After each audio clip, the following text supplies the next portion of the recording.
Hey there everyone, this is Bob Martin, the RCSubGuy with the Nautilus Dry Docks, and this is not a video about a submarine.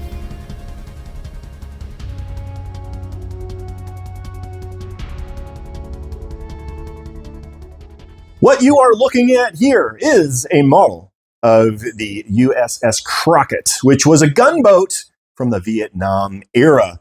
Some of you will be very familiar with this. Dumas Boats put a model kit of this out, and this is based off of that kit. It's about 51 inches in overall length, which is actually pretty handy when you think about it. I came across this boat because I was contacted by an individual in Pennsylvania who had a big Type 7 for sale that his father had built. That father unfortunately passed away about 10 years ago, and his mother finally said it's time to move on from these boats.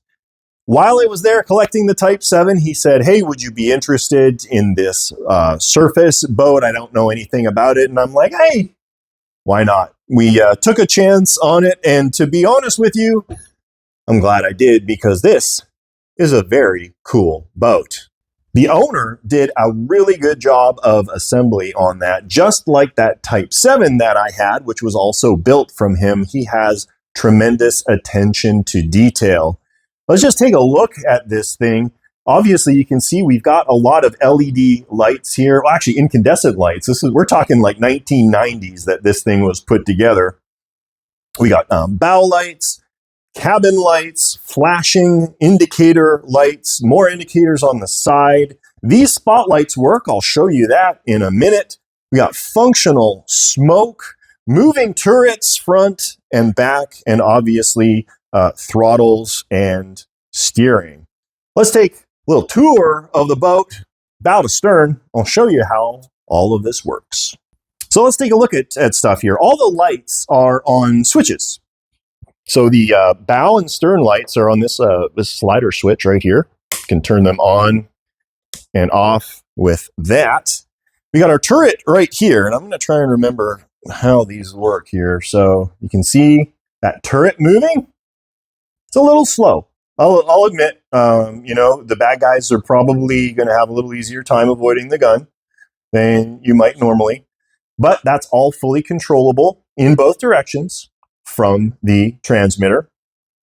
We have our lights here, and these are all controlled with slider switches on the back of the bridge area. So I can turn these on and off here.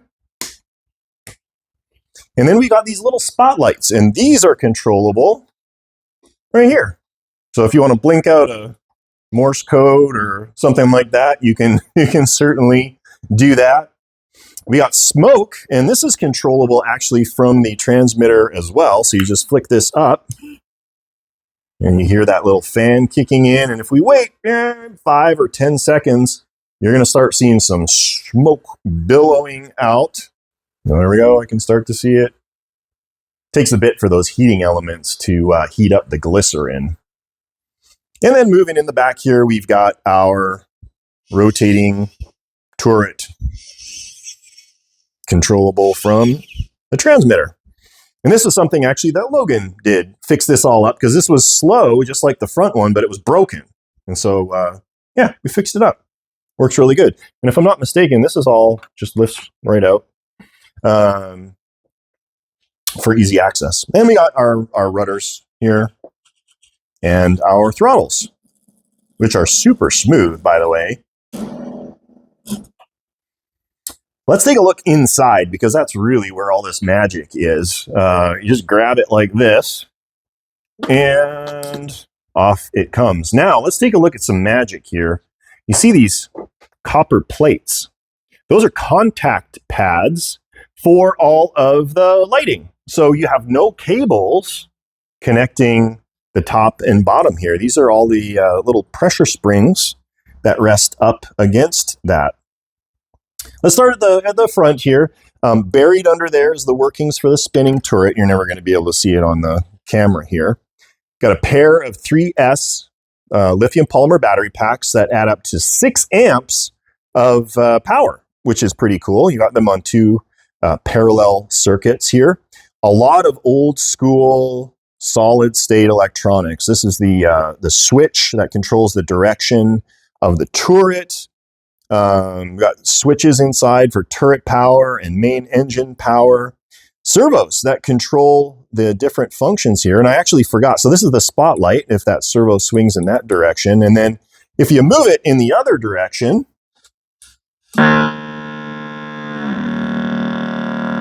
you get your horn. It's pretty cool. And then here's that switch in action. So it just moves and creates the different contact points to move it left and right. We got our throttles, these really high quality little electric brushed motors. Got an electronic speed controller. We put a 2.4 gigahertz radio link receiver in here. So this is the antenna for it. And here's our smoke machine. You can see it's all labeled. 75 drops is what you need to put in there if it's fully empty. Then we got another switch right here. And that used to control the rear turret. Right now that's on a different circuit, but this is what controls the on-off for the smoke machine. So if I go like this, you can see that light comes on and then the smoke turns on. And then there's actually a little removable. So if you really want people to be able to hear it, if you look down through that mesh, you can see that big, it's probably like a 4-inch diameter speaker. So this just kind of sits right on top for cosmetics. So you can take it off and make it really loud for people. But yeah, this is just a really well-built, well-thought-out journey back in time to the mid-1990s technology. The other thing I want to point out, which is to me really, really important for boats like this, is just how strongly this is built. Let's take a look. So really cool details, obviously lots of chains and railings and that kind of thing. But what I love about this is these aren't just spindly little railings. These are all fully soldered, really, really durable. These aren't going to break off, very easily like a lot of surface boats have very intricate details that are prone to damage. This is an RC model that looks great, but is also built really strongly so you can transport it to and from the pond without as much worry about breaking off all the cool stuff. Well, there you go, guys. I hope you enjoyed this little departure from the world of RC submarines. Of course, I know a lot of you are in the RC boat world as well, so maybe you found this interesting. I certainly did. It was a little walk through time looking at this old school technology, which was also implemented in RC submarines of the era as well. As of the time of this recording, this boat is available for sale. You can go over to my website at nautilusdrydocks.com, take a look at it. If it's something you're interested in, you can snatch it before anybody else does, which I highly recommend. We can ship it anywhere in the world, so let me know if you'd like the Crockett. With that, we'll leave you with a little bit of the footage of Crockett running around at the pond last Saturday. It behaved beautifully. It was playing around actually with two other Crocketts of the same lineage as it. I'm going to say that it was actually the best one out of the three, but that is just me talking.